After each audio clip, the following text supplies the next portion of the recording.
प्यारे बच्चों, आइए आज हम लोग सरल रेखा में गति के अंतर्गत एक समान त्वरित सरल रैखिक गति के समीकरण कैसे प्राप्त करेंगे, इसके बारे में जानकारी प्राप्त करेंगे।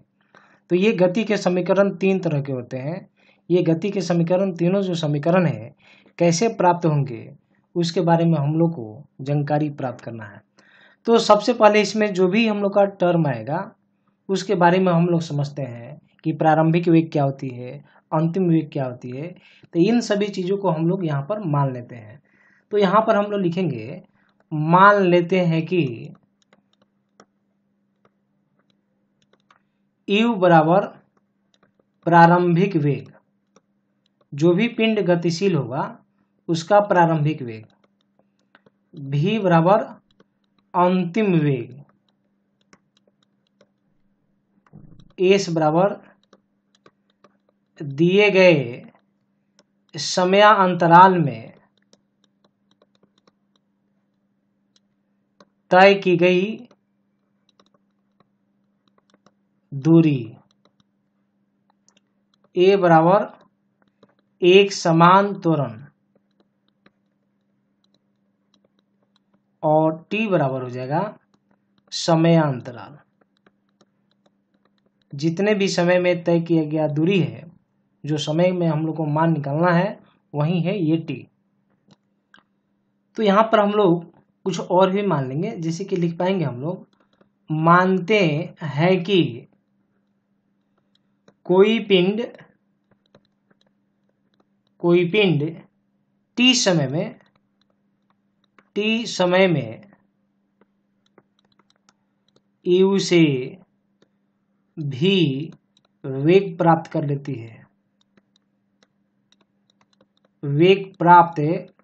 है, जबकि वेग परिवर्तन की दर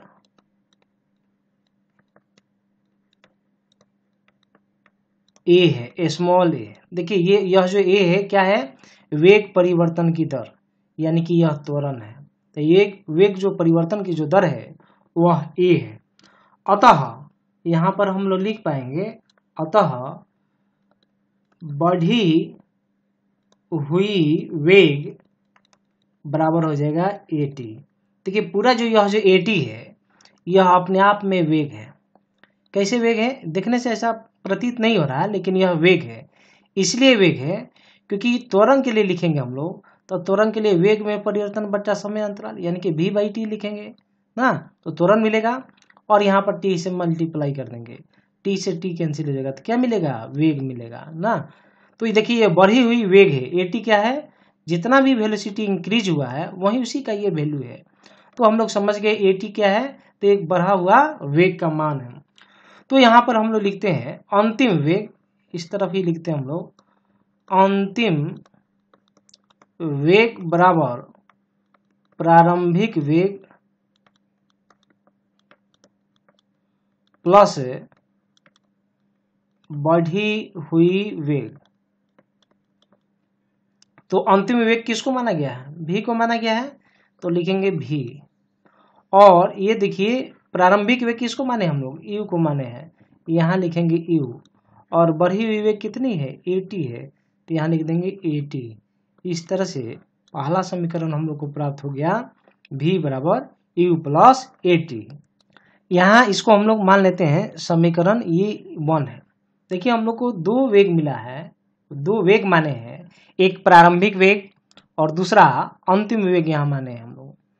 तो इस तरह से दो वेग है, तो औसत वेग अगर निकालना चाहेंगे तो वो औसत वेग बराबर हो जाएगा अंतिम वेग और प्लस प्रारंभिक वेग, और जितना वेग होगा उतना से क्या करेंगे हम लोग, भाग कर देंगे।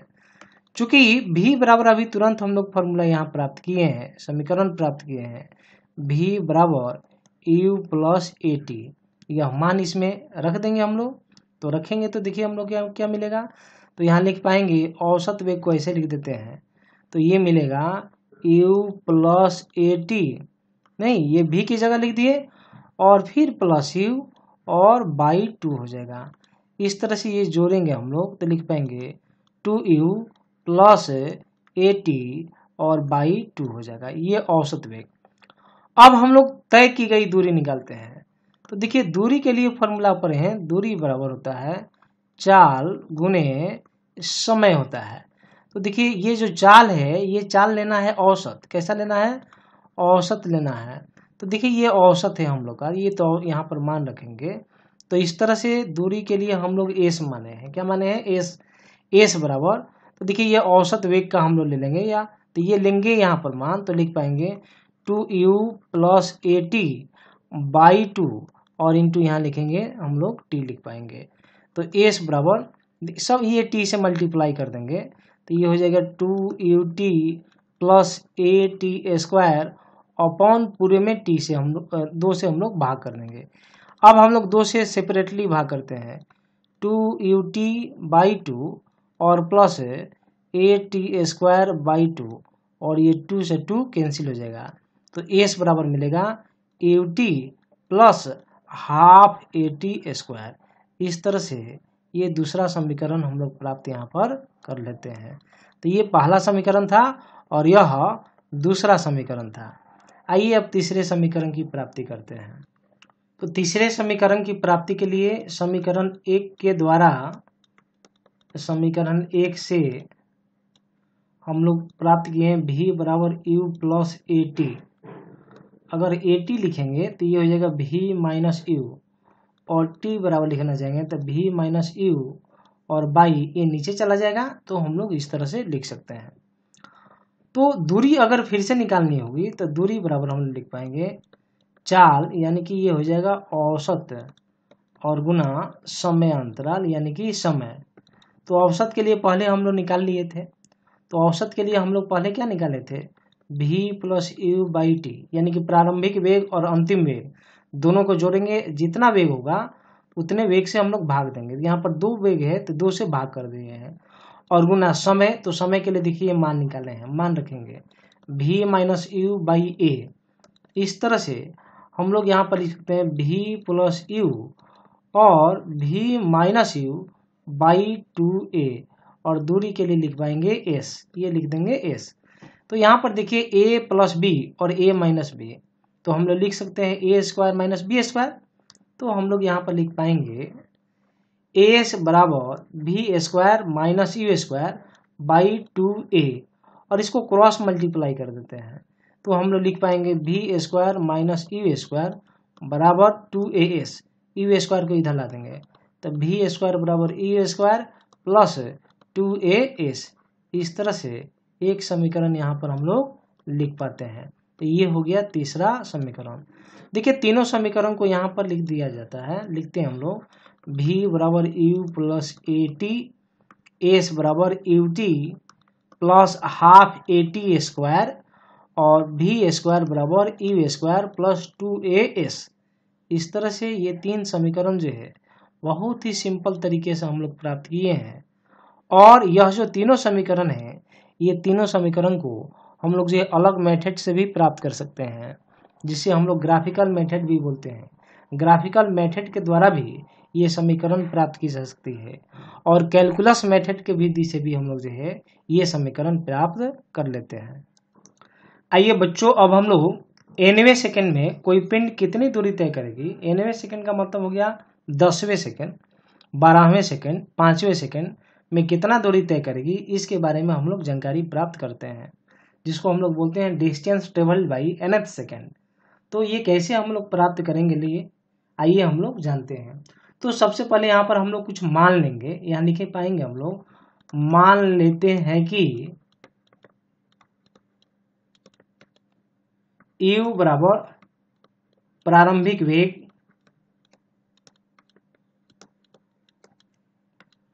v बराबर अंतिम वेग,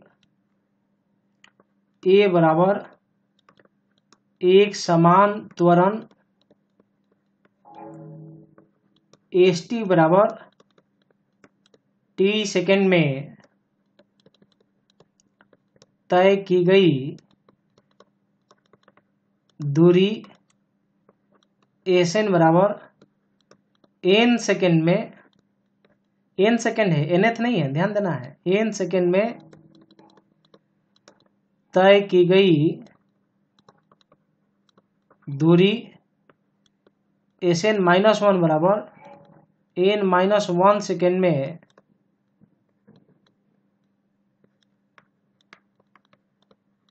तय की गई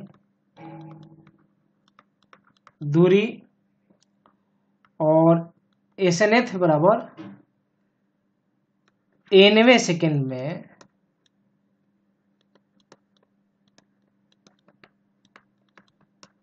तय की गई दूरी।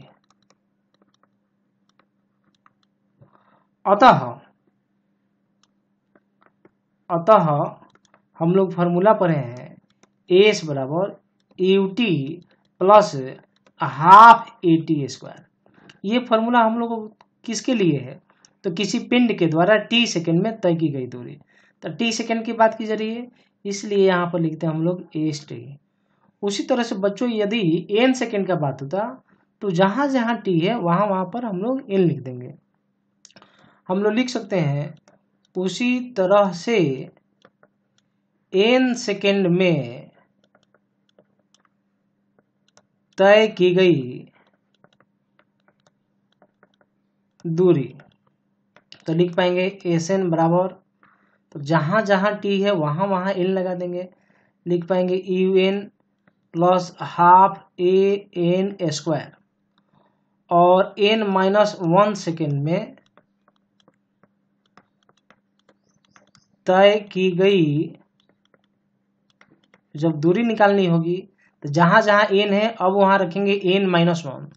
तो लिख पाएंगे Sn-1 और ये हो जाएगा un-1 प्लस हाफ AN-1 का होल स्क्वायर।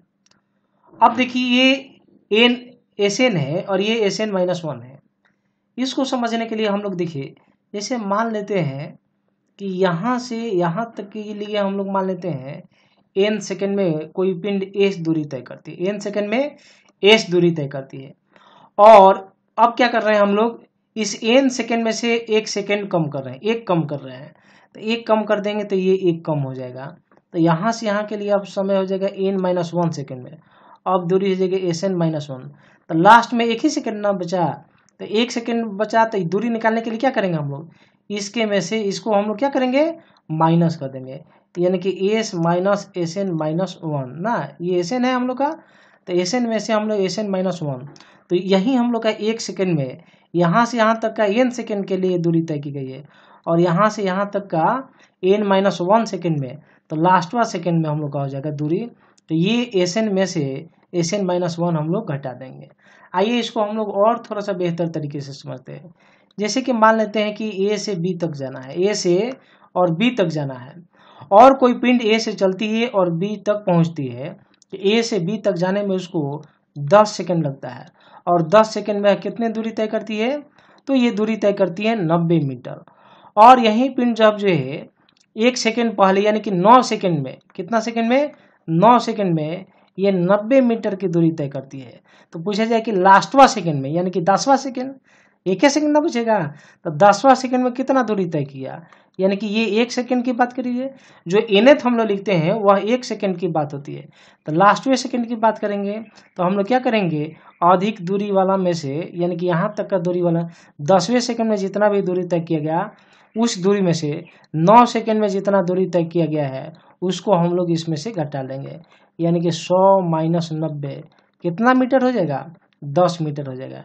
यानी कि लास्ट वाला सेकेंड के लिए यही हमारा हो गया Sn, और यह हो गया Sn-1, और यहाँ से यहाँ तक क्या हो जाएगा, Snth हो जाएगा ना, Snth सेकेंड ये हो जाएगा, दूरी हम लोग का हो जाएगा। तो इसी को हम लोग बोल रहे हैं कि ये लास्टवें सेकेंड में तय किया गया दूरी nवें सेकेंड, nवें सेकेंड का मतलब हो गया एक सेकेंड की बात की जा रही है।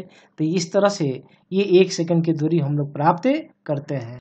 तो यहाँ हम लोग लिख पाएंगे, अतः nth सेकेंड यानी कि लास्ट सेकेंड, nth सेकेंड में तय की गई दूरी की बात करेंगे तो हम लोग लिख पाएंगे यहाँ पर Snth बराबर हो जाएगा Sn-1। तो यहाँ पर लिख पाएंगे हम लोग, देखिए ये जो Sn है यह है ना, ये यहाँ है, और Sn-1 जो है यहाँ पर है, तो इसमें से इसको हम लोग क्या करेंगे, माइनस करेंगे। तो यहाँ पर देखिए हम लोग लिख पाते हैं हम लोग जो है इस तरह से UN प्लस हाफ AN² ये हो जाएगा, और माइनस कर देंगे हम लोग, माइनस करेंगे कितना, ये पूरा माइनस करेंगे, लिख पाएंगे हम लोग UN-1 प्लस हाफ, ये हो जाएगा N-1 N-1 का होल स्क्वायर, नहीं तो ये दूरी हम लोग की हो गई। इसको एक्सपेंड करेंगे हम लोग, तो देखिए इसको लिख पाएंगे UN, ये पूरे को ब्रैकेट में आपको घेर देना है, यहाँ लिखेंगे UN प्लस हाफ AN², और इधर देखिए लिख पाएंगे हम लोग जो है ये हो जाएगा UN माइनस U, इसको इसके साथ इसको इसके साथ, और plus half A minus B का होल स्क्वायर, देख रहे हैं यहाँ पर। तो इसको हम लोग लिख पाएंगे N² प्लस 1² माइनस 2N, और फिर 2 से सब में हम लोग मल्टीप्लाई करेंगे। तो यहाँ देखिए हम लोग लिख पाएंगे UN, नहीं ये यहाँ पर ये वाला है, UN हो जाएगा प्लस हाफ AN² माइनस, यहाँ लिख पाएंगे UN माइनस U प्लस, ये देखिए हम लोग का ये करेंगे इस हाफ से गुना करेंगे N²/2, और ये हो जाएगा 1 का स्क्वायर करेंगे तो 1 ही रह जाएगा हम लोग का, तो ये हो जाएगा 1/2, और ये 2 से 2 क्या हो जाएगा मल्टीप्लाई, तो हो जाएगा -N। यहाँ देखिए बच्चों A हम लोग का रह गया है, ये A लिखना पड़ेगा, ये हो जाएगा A, देख रहे हैं यहाँ पर A है, यहाँ पर नहीं लिख पाए हम लोग, ये A हो जाएगा, तो यहाँ लिख पाएंगे हम लोग AN², ये A हो जाएगा, और ये बगल में देते हैं A। तो यहाँ पर हम लोग फिर लिख पाएंगे SN थे बराबर, तो ये लिख पाएंगे हम लोग UN प्लस हाफ AN², इसको ब्रैकेट में रखना है, और यहाँ देखिए हम लोग क्या करेंगे, माइनस से सबको मल्टीप्लाई करते हैं, तो माइनस से मल्टीप्लाई कीजिएगा तो हो जाएगा -UN, फिर माइनस माइनस ये हो जाएगा प्लस, ये लिख पाएंगे प्लस U, फिर देखिए प्लस माइनस माइनस हो जाएगा, देखेंगे माइनस AN²/2, और ये फिर प्लस माइनस माइनस हो जाएगा, तो फिर यहाँ लिख पाएंगे हम लोग जो है माइनस A/2 और माइनस माइनस प्लस, तो ये जो A यहाँ पर लिखे हैं इसको आगे लिख देते हैं, तो ये हो जाएगा AN, इसको ब्रैकेट से अब बाहर कर देते हैं हम लोग, तो जब बाहर करेंगे तो लिख पाएंगे UN plus half AN² minus UN, और ये हो जाएगा plus U minus AN²/2 minus A/2, और प्लस ये हो जाएगा AN। तो देखिए ये जो UN है देख रहे हैं, ये UN से UN कैंसिल हो जाएगा, और ये जो AN²/2 और AN²/2 यह भी आपका कैंसिल हो जाएगा। तो अब देखिए हम लोग को क्या मिलेगा, यहाँ पर ये मिल रहा है U मिल रहा है, फिर क्या मिल रहा है, तो यहाँ पर -A/2 मिल रहा है, और ये फिर मिल रहा है हम लोग को प्लस AN मिल रहा है, ये देख रहे हैं AN है, ये प्लस AN है। अब देखिए हम लोग ऐसा भी लिख सकते हैं U और AN को आगे आप लिख दीजिए, और यहाँ लिख सकते हैं हम लोग A/2 ना, और इसी को हम लोग U प्लस LCM ले लेते हैं इन दोनों में, तो LCM नीचे में 2 हो जाएगा, ये बाई में 1 दे सकते हैं, यहाँ लिख पाएंगे 2AN माइनस A हो जाएगा। तो हम लोग देखिए लिख पाएंगे U प्लस, अब देखिए A दोनों में से कॉमन कर लेते हैं, तो कॉमन करेंगे तो 2N माइनस 1 नहीं, और इधर लिख पाएंगे A/2, ये 2 को हम लोग इधर ला दिए, A को भी बाहर ला दिए, इस तरह से SNth यानी कि लास्टवें सेकंड में अर्थात nवें सेकंड में तय की गई दूरी का ये व्यंजक प्राप्त हो जाता है। तो यहाँ लिख सकते हैं nवें सेकंड में तय की गई दूरी के लिए ये क्या हो गया, फॉर्मूला हो गया U plus 2N minus 1 into A/2, तो ये फॉर्मूला हम लोग को प्राप्त हो गई। बच्चों आपके सामने एक प्रश्न दिया हुआ है, कोई स्कूटर विराम से चलती है और यह 4 मीटर प्रति सेकंड स्क्वायर के त्वरण से आगे की ओर बढ़ रही है। इस वस्तु के द्वारा, यानी कि वस्तु का मतलब ये स्कूटर हो गया, इस स्कूटर के द्वारा 7वें सेकंड में तय की गई दूरी का मान निकालना है। तो हम लोग यहाँ पर लिख सकते हैं कि विराम से चलती है, तो विराम से चलने का मतलब है यू बराबर 0 हो जाएगा। और कितना त्वरण से, तो ये त्वरण का मान हो जाएगा 4 मीटर प्रति सेकंड स्क्वायर। और यहाँ पर टाइम दिया हुआ है, यानी कि एन का वैल्यू दिया है कितना, तो ये 7वें सेकंड की बात की जा रही है, तो यानी कि एन बराबर हो जाएगा 7। हम लोग फॉर्मूला पढ़े हैं, एसएनएथ फॉर्मूला हम लोग पढ़े हैं यू प्लस 2n-1 और a/2। तो यू यहाँ 0 हो जाएगा क्योंकि प्रारंभिक वेग क्या है, 0 है। तो यहाँ पर लिख पाएंगे हम लोग जो, अब ये जो nth लिखे हैं, अब हम लोग लिख देंगे a7, यानी कि 7वें सेकंड की बात की जा रही है। तो ये लिख पाएंगे हम लोग, ये देखिए यहाँ पर यू 0 हो गया, और इधर लिख दे पाएंगे हम लोग 2, और n की जगह रख देंगे 7, ये 7 हो जाएगा -1, और a मीन्स 4 हो जाएगा अपॉन 2, और ये हो जाएगा मीटर। ये 2 से 2 आपका कैंसिल होगा। तो देखिए हम लोग को यहाँ पर मिल पाएगा 14 में से घट जाएगा 13, 13 गुने 2 मीटर हो जाएगा, और इस तरह से आंसर मिल जाएगा 26 मीटर। अब देखिए आपके सामने एक और प्रश्न यहाँ दिया गया है, कोई कार विराम से चलती है, विराम से चलेगा इनकी यू बराबर 0। तो इस कार के द्वारा 11वें सेकंड और 13वें सेकंड में तय की गई दूरियों का अनुपात बदलाना है, यानी कि S11 अपॉन S13 इसका अनुपात हम लोग को निकालना है। तो हम लोग देखिए S11 इक्वल टू हम लोग लिख पाएंगे u plus 2n-1 into a/2। तो ये हो जाएगा u तो 0 हो जाएगा क्योंकि विराम से चल रही है, और n की जगह क्या लेंगे हम लोग 11 लेंगे, n की जगह क्या लेंगे 11 ले लेंगे, यहाँ रखेंगे। ये हो जाएगा 2 इंटू 11 -1 इंटू a/2, 22 में समझ जाएगा, तो ये हो जाएगा 21, यानी कि 21 a/2 हो जाएगा। उसी तरह से हम लोग S13 के लिए बात करेंगे, u प्लस 2n-1 और a/2, ये u फिर 0 हो जाएगा।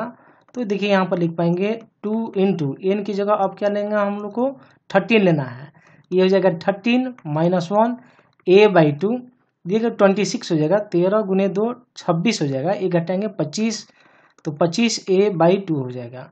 इस तरह से S11 बाई S13, S11 तो ये हो जाएगा ये वाला वैल्यू, यानी कि 20 a/2 अपॉन 25 a/2।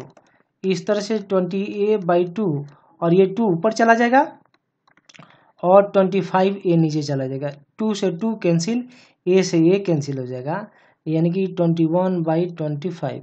और रेशियो के फॉर्म में लिखेंगे तो लिखेंगे 21:25। तो इस तरह से हम लोग क्वेश्चन को सॉल्व करते हैं। तो बच्चों आप थ्योरी के कॉन्सेप्ट को बेहतर तरीके से समझने का प्रयास कीजिए, छोटी छोटी बात को आप समझिए, क्योंकि जो भी हम लोग के हार्ड प्रॉब्लम होते हैं ये बेसिक कॉन्सेप्ट से मिलकर ही हम लोग के बनते हैं, और बेसिक कॉन्सेप्ट जानकारी के न होने से हम लोग का इजी क्वेश्चन भी जो है आपको समझ में नहीं आता है, या हम लोग उसको टैकल नहीं कर पाते हैं, उसको बना नहीं पाते हैं। इसलिए छोटी बात को पर भी आप ध्यान दीजिए, उसे समझने का प्रयास कीजिए, तो जो इजी क्वेश्चन होगा, एवरेज क्वेश्चन होगा, उसे भी बना पाएंगे आप, और जो डिफ़िकल्ट प्रॉब्लम होगा उसको भी आप पकड़ पाएंगे।